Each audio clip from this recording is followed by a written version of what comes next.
नमस्कार दर्शकों, आज मैं भावना गवर्नमेंट पीजी कॉलेज हिसार से आप सभी का हमारे शो में स्वागत करती हूं। और आज हम पहुंचे हैं भिवानी ज़िले के खेड़ा गांव में और हमारे बीच आज हैं खेड़ा गांव के सरपंच श्री विजेंद्र सिंह, जो कि एक्स आर्मी पर्सन हैं।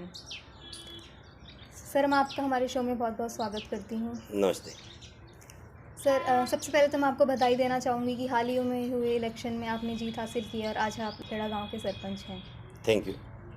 सर, सबसे पहले मैं जानना चाहूँगी कि राजनीति के बारे में आपकी क्या राय है राजनीति के लिए, और कैसे आपने सोचा, कैसे आपके मन में विचार आया कि आपको इलेक्शन लड़ना चाहिए? देखो, पहले मेरा कोई विचार नहीं था राजनीतिक में आने का, लेकिन फिर जैसे इलेक्शन में आगे इलेक्शन आने के बाद मैंने सोचा कि समाज के काम राजनीतिक में आने से बहुत अच्छे तरीके से हो जाएंगे, इसलिए मैंने सरपंच इलेक्शन के लिए मैंने अपना नाम दिया और इलेक्शन में मैं कैंडिडेट बना और सरपंच में मैं चुना गया।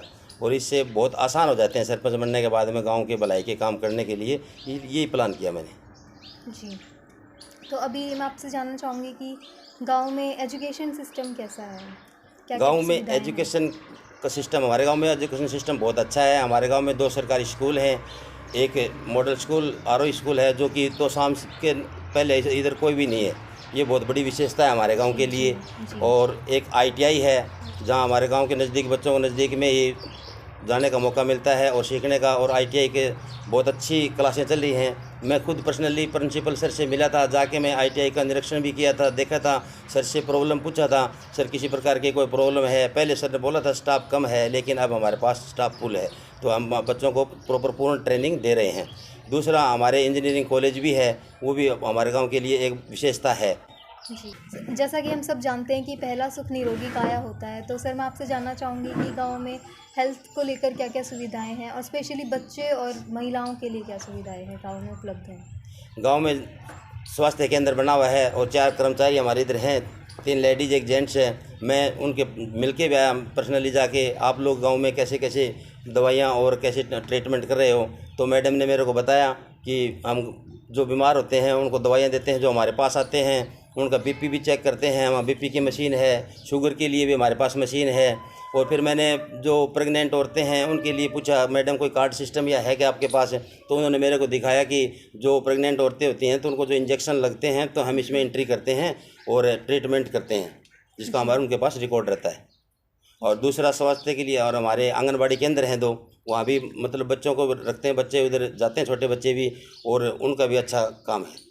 जी, देखिए आपने बहुत अच्छा बताया कि आप खुद जाकर देखते हैं, ऐसा ही नहीं कि किसी को भेज देते, आप खुद प्रैक्टिकली सारा काम कर रहे हैं, तो ये तो बहुत बढ़िया बात है। मैं आपको इसके लिए अप्रिशिएट करती हूँ। थैंक यू सर, और अब आप हमें बताएं कि हमारे इस गांव में बिजली को लेकर क्या क्या सुविधाएं हैं? बिजली की, मेरे गांव में बिजली का बना हुआ है, ये अपना बिजली घर है 30 kV का।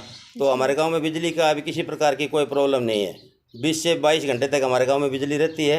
बिजली की साइड से हम बिल्कुल एकदम ठीक है। जी सर, मैं आपसे अभी जानना चाहूँगी कि गांव में स्वच्छता को लेकर क्या क्या सुविधाएं अभी हैं प्रेजेंट, और आप इसमें क्या बदलाव लाना चाहते हैं? अभी स्वच्छता में हमारे गांव में 2 कर्मचारी हैं, वो डेली साफ़ सफाई करते हैं गलियों की, नाली की।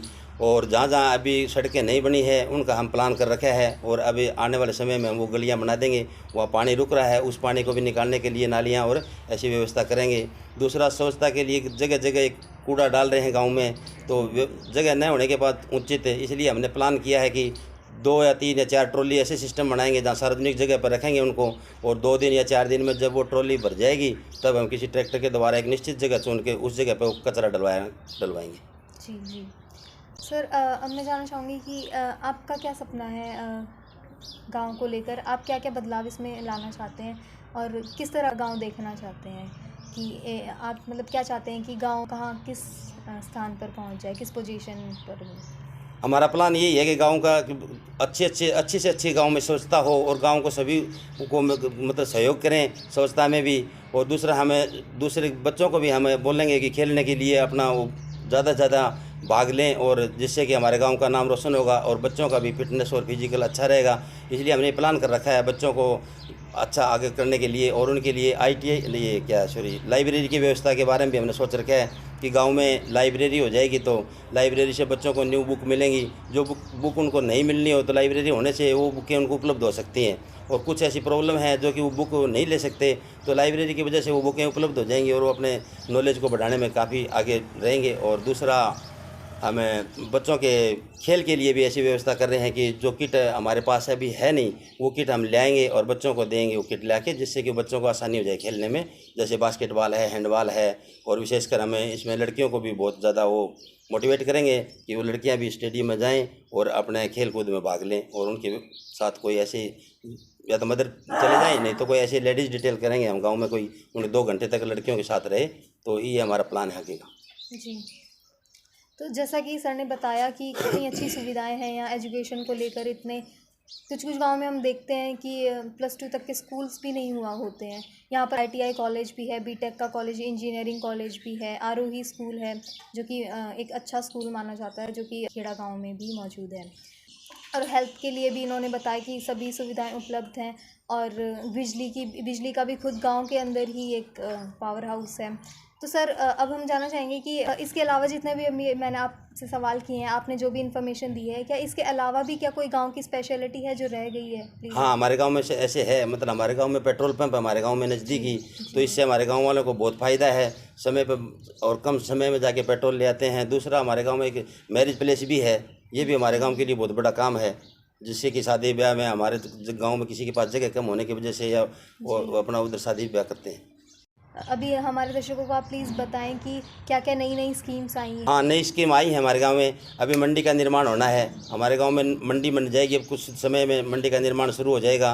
दूसरा, हमारे गांव में इरिगेशन ऑफिस और विश्राम गृह के लिए भी काम चलने वाला है निकट समय में।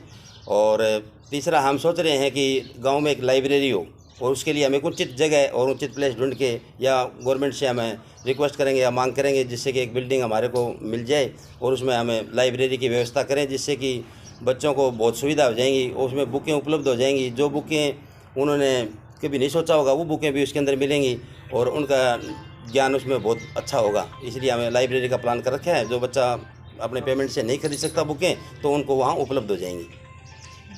जैसा कि सर ने आज हमें बताया कि ये गांव किसी भी तरह से किसी से भी कम नहीं है। एजुकेशन के मामले में हम बात करें, हेल्थ के मामले में हम बात करें, स्वच्छता के मामले में बात करें, जैसा कि सर ने बताया कि एजुकेशन के मामले में बहुत से गांव हम देखते हैं कि वहाँ पे स्कूल्स भी उपलब्ध नहीं होते हैं। यहाँ पर तो ITI कॉलेज है, बीटेक का कॉलेज है, और स्कूल के मामले में तो कहीं भी बच्चों को बाहर जाने की कोई आवश्यकता है ही नहीं, क्योंकि आरोही जैसे इतने अच्छे स्कूल्स यहाँ पर मौजूद हैं। हेल्थ के लिए यहाँ पर स्वास्थ्य केंद्र मौजूद है, और साथ ही साथ यहाँ पर पेट्रोल पंप भी है खुद का गांव का, तो ट्रांसपोर्टेशन जैसी कोई समस्या यहाँ होती नहीं है। तो ये बहुत ही अच्छी बात। सर, आखिरी में मैं आपसे जानना चाहूँगी कि आप दर्शकों को क्या मैसेज देंगे? एक सरपंच होने के नाते सभी लोगों को आप क्या मैसेज देना चाहेंगे? मैं दर्शकों को यही मैसेज दूंगा कि सभी सरपंच का भी सहयोग है, जैसे कि स्वच्छता के है, स्वच्छता में सभी दर्शकों से यही अपील है कि स्वच्छता में सबका पूरा सहयोग करें। और अपने जैसे गांव वाले हैं, अपने अगल बगल में अपने घर की साफ़ सफाई करें। हर घर अपने सफाई करेगा तो गांव की सफाई अपने आप ही हो जाएगी, इसलिए व्यवस्था बनाए रखें साफ़ सफाई की भी। दूसरा, दर्शकों से ये अपील है और माता पिताओं से अपील है बच्चों के, कि वे अपने बच्चों को, लड़कियों को आगे बढ़ाएं। सर, हमें आपसे बात कर बहुत अच्छा लगा, बहुत खुशी हुई, और आपने हमारे दर्शकों को इतनी सारी गांव की इतनी नॉलेज दी, तो हम आपका धन्यवाद करते हैं। और ये अपना कीमती समय हमें दिया निकाल कर, तो उसके लिए हम आपसे शुक्रिया करते हैं। धन्यवाद। Thank you.